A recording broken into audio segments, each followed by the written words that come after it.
Well, good evening. And first of all, can I say we were expecting this decision? I mean, I said on the National Day interview with yourself that I thought the election would be the 12th or the 19th of October. Here we are, the 12th of October. No surprises. 30 days notice, the minimum notice required. I wasn't expecting Mr. Picardo to be more generous with the GSD. What I did was trigger the campaign plan that we've had for a long time. We've been ready for a long time because we were expecting a pre-summer election, for example.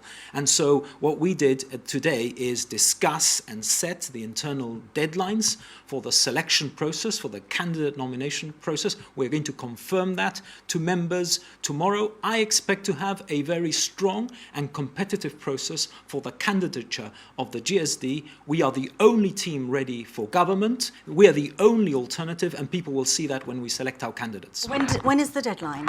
Well, we are going to select our candidates probably next Monday.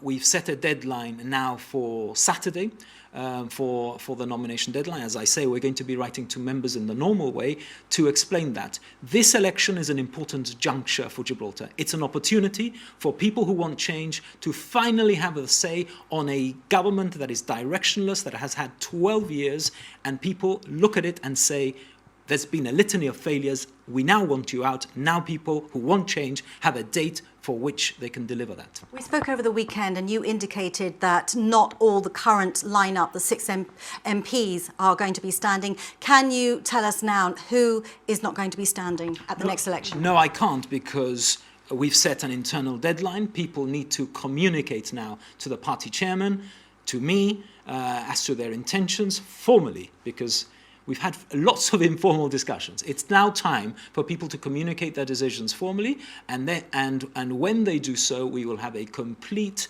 candidate list from which the executive will choose the 10 that will represent the GSD at the next election. Mr. Azopardi, you say you've been ready for this. You've been expecting this election to be called at this time. And yet, from an observer's point of view, you do seem to be quite slow off the block. I mean, we've already had a press conference from the GSLP at party headquarters this afternoon at 4. They're going to be doing press conferences every day. Where's your press conference? Well, we've not been slow off the block at all. We've been ready. We've got our manifesto ready, our programme for government ready. It's a question of rolling out those policies. If a week is a long time in politics, 30 days is an eternity. We now need to go through the normal process of selecting candidates, because we're going to have a very competitive field of candidates, and we're going to roll out our policies. That's what we're going to do. We're going to do so dynamically. People are going to have the chance to reject a tired government that is now the cause for the ills of a lot of people, whether it's from health, housing, or money in your pocket. The cause for those issues is this government that is now tired and needs to be replaced. Well, as I said, the GSLP already held a press conference today. They talked about 3 key social issues: housing,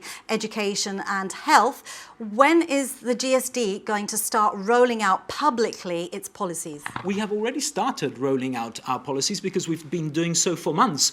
We've stand for a robust controls, for example, on waste, abuse and corruption. We've set out our policies in detail on those issues. We stand for accountability, for public finance transparency, all those issues people know about. We're going to roll out other issues. Of course, we're going to organize our own press conferences, because we always do. It's a question of timing and rollout and specific rollout, but I assure you that we are going to do so. We are a team ready for government, and hopefully the people of Gibraltar, the majority of people of Gibraltar, will back us at the next election. One of the key drivers for the GSLP Liberals is, of course, treaty negotiations. They've said it many times before.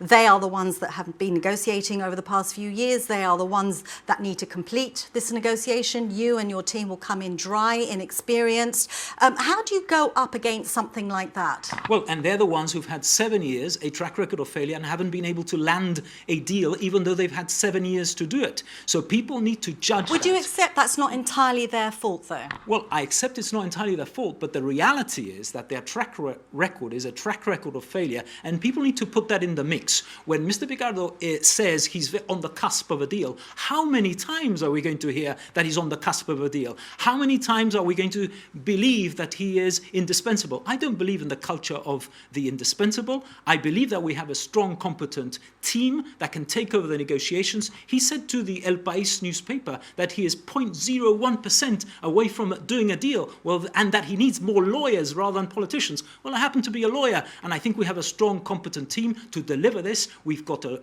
track record in government. I've been in government. I've stood up against Spain, and I believe we can do it. Make the change is a campaign slogan. That it really is quite vague.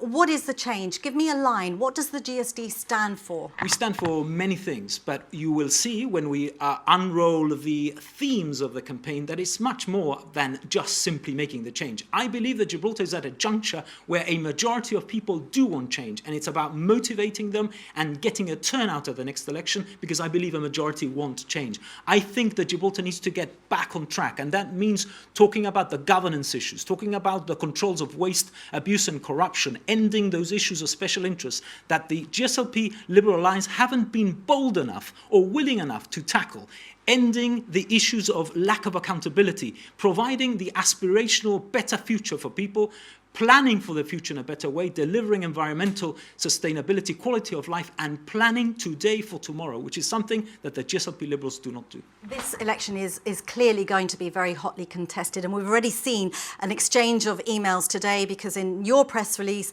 you insinuated that Mr. Picardo had chosen this date, the 12th of October, so as to avoid the McGrail inquiry, and yet you yourself said once upon a time that the McGrail inquiry should be allowed to run its course, and yet you're using it as a whipping stick for the Chief Minister, and insinuating that he might not want certain details to come out before the election. Well, I didn't insinuate anything at all. I said it very clearly. I said that he's running scared from the McGrail inquiry, and he's chosen a date which makes sure that there are no McGrail inquiry hearings in that 30-day period, because he is someone who doesn't want to have an election campaign running when there is a hearing in the McGrail inquiry throughout that 30 days, because uncomfortable things would be said and people would be reminded that we have the unprecedented situation of a Chief Minister accused of improper conduct. Very, very quickly, Keith Azopardi, if I can just ask you in a nutshell, tell me, why should Gibraltar vote for the GSD? Why should you be the next Chief Minister of Gibraltar? Because Gibraltar needs change. We cannot afford 4 more years of this. When people look at their situation, whether on health, housing, or money in their pocket, the situation that they're in, if they believe that it's a situation that they want to continue for another 4 years, well, then they can choose the current government. But if they need change, if they want change, then we're the only ones to deliver it. We're the only ones who've got the competent team to deliver it, and we will deliver change.